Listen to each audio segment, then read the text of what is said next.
رہا۔ اے اللہ کے پیارے نبی علیہ الصلاۃ والسلام، آپ نے تو ہمیں یہ تعلیم دی ہے کہ کوئی انسان فوت ہو جائے تو اس کی برائی کا تذکرہ مت کیا کرو، انسان کے اخلاق اجازت نہیں دیتے، اسلام کی اخلاقی تعلیمات اس بات کی اجازت نہیں دیتی کہ اس آدمی کی برائیوں کا تذکرہ کیا جائے۔ لیکن کیا کیجئے، یہ صحیح بخاری کی حدیث ہے، جنازہ گزرا، برائیوں کا تذکرہ ہوا، اللہ کے پیغمبر کی موجودگی میں ہوا، صحابہ کی زبانوں پہ آیا، اللہ کے پیغمبر نے سنا بھی، اللہ کے پیغمبر نے یہ کہا بھی، وجبت وجبت وجبت، جہنم واجب ہو گئی، جہنم واجب ہو گئی، جہنم واجب ہو گئی۔ دوسری طرف آپ نے روکا بھی کہ کسی کی برائی کا تذکرہ نہ کیا جائے، آپ نے تو اس حد تک روکا، اس حد تک روکا کہ آپ حیران ہو جائیں گے۔ وہ عورت جس نے کھلے اجتماع میں آ کے اعتراف کیا تھا،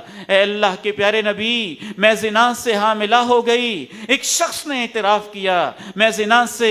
زنا کر بیٹھا، آپ علیہ الصلاۃ والسلام نے حد رجم نافذ بھی کر دی، گڑھا کھودا بھی گیا، سنگسار کر بھی دیا، کسی نے تبصرہ کیا، اللہ نے اس پہ پردے ڈالے تھے، اس سے رہا نہ گیا، اس نے اپنے پردے چاک کر دیے، جانوروں جیسی اس کو موت آئی۔ ضرورت کیا تھی کہ اپنی برائی کو آ کے فاش کرتا، اپنے پردے کو کھولتا۔ اللہ کے پیغمبر نے یہ الفاظ سنے اور اس وقت آپ نے کہا تھا، روک دیا صحابہ کو، یہ جو مردہ گدھا پڑا ہے، کون ہے جو اس مردے گدھے کا گڑھے میں اتر کے گوشت کھانے کو تیار؟ سب صحابہ حیران کہ آپ کیا کہہ رہے ہیں؟ فرمایا جو تم اپنے بھائی کے بارے میں برے الفاظ کہہ رہے ہو، یہ اللہ کے ہاں اس حرام جانور مرے ہوئے کا گوشت کھانے سے بھی برے الفاظ، برا فعل، بری حرکت ہے، تم اس کے بارے میں برے تبصرے کر رہے ہو۔ انہ الآن لفی انہار الجنہ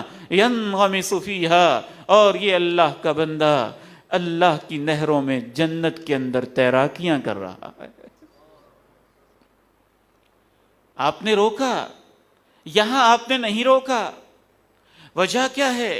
اہل علم نے اس کے اوپر غور کیا، یہ اللہ کے پیغمبر کی حدیثیں ہیں، ان کا ایک ایک لفظ قابل غور ہوتا ہے، سوچا جاتا ہے، ہر حدیث کا ایک موقع، ایک کانٹیکسٹ، سیاق و سباق ہوتا ہے، اس کی روشنی میں اسے دیکھا جاتا ہے، اس میں کوئی تضاد نہیں ہوتا، ہمارے فہم میں تضاد ہوتا ہے۔ اہل علم نے لکھا، برائیاں کرنے والے انسان دو قسم کے ہوتے ہیں، کچھ وہ لوگ ہوتے ہیں جو سادہ لوگ ہوتے ہیں، کبھی ان سے برائی ہو گئی، کسی نے ان کو دیکھ لیا، وہ بیچارے چھپتے رہے، چھپاتے رہے، شرمندہ ہوتے رہے، نہ وہ برائی کے عادی تھے، نہ ان کی یہ طبیعت تھی، نہ ان کی یہ فطرت تھی، ان کی پردہ پوشی کی جائے۔ خبردار جو ان کے بارے میں، ان کی زندگی میں یا ان کے مرنے کے بعد کوئی ان کے اوپر تبصرہ کرے، زندگی میں کیا جائے تو غیبت ہے، مرنے کے بعد کیا جائے تو بدترین غیبت ہے۔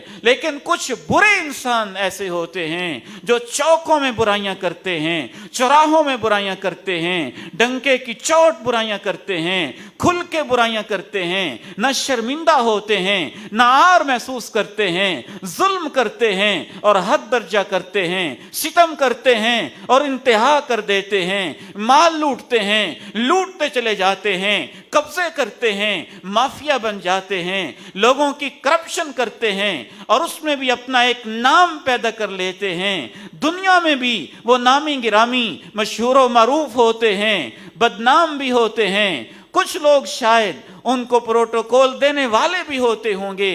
اس قسم کے لوگوں کے بارے میں رک جائے کوئی تو اچھی بات ہے، لیکن بعض مظلوم کے لیے رکنا ان کی بس کی بات نہیں ہوتی ہے۔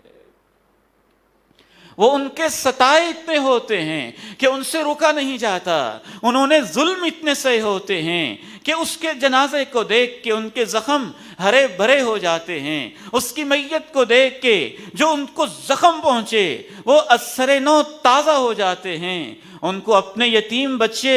یاد آنے لگتے ہیں، ان کو اپنے یتیم بھتیجے، یتیم بھانجے، مظلوم ماں باپ، جو بھی اس نے ظلم و ستم کیے، وہ ان کے آنسو، مظلوموں کی آہیں، مظلوموں کی سسکیاں یاد آنے لگتی ہیں۔ انہوں نے ظلم اتنے کیے ہوتے ہیں کہ لوگوں سے رکنا ان کی ہمت میں نہیں رہتا ہے۔ اسی لیے امام ابن حجر نے فتح الباری میں اس حدیث کی شرح میں لکھا ہے کہ جس شخص کی برائی کا تذکرہ کیا گیا تھا وہ کیا تھا؟ صحیح بخاری میں تذکرہ نہیں، اس کی شرح میں حدیث کے حوالے دے کے حافظ ابن حجر رحمہ اللہ لکھتے ہیں وہ یہ تھا کہ سب نے یک زباں ہو کے کہا کانا فظا غلیظا، بڑا سخت پتھر دل انسان تھا، اس کا لہجہ بھی سخت تھا، اس کا دل بھی پتھر تھا۔